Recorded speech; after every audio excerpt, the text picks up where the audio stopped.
দরজা, তখন তিনি তাৎক্ষণিকভাবে 2 লক্ষ টাকা তাকে দিয়ে দেয় এবং এই যারা চাঁদাবাজি এবং যারা ডাকাত তারা 7-8 জন লোক তাকে পাহারা দিতে রেখে যায় পরের দিন 98 লক্ষ টাকা নেওয়ার জন্য।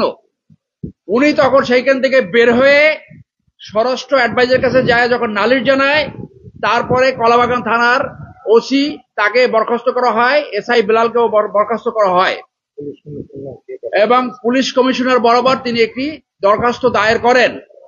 তারা যখন ঘটনা ঘটাচ্ছিল তখন এই এত বেশি শব্দ হচ্ছিল, পাশের মানুষজন ভীতু সন্ত্রস্ত হয়ে পড়ে, একটি গর্ভবতী হরিণ মারা যায় এবং তারা এই ডাকাতি কালে অনেকগুলা পাখি নিয়ে যায়। সেই পাখির ভিতরে আছে ম্যাকাও, কাকাতুয়া, ইলেকট্রিক, রেইনবো। আপনারা এটা জানেন যে ডক্টর অদূত বাংলাদেশে অন্যতম পাখি প্রেমী।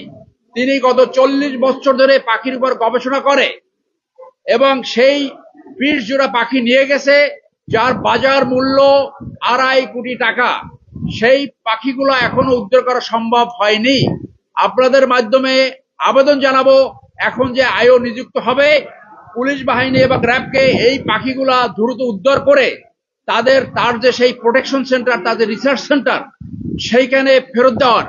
এই মামলাটি অত্যন্ত গুরুত্বপূর্ণ। এই কারণে রক্ষক কখনো ভক্ষকের ভূমিকায় অবতীর্ণ হতে পারে না। ডক্টর অদূতের বাসা থেকে 999-এ ফোন দেওয়া হয়েছিল শাহবাগ থানা থেকে এবং কলাবাগান থাকা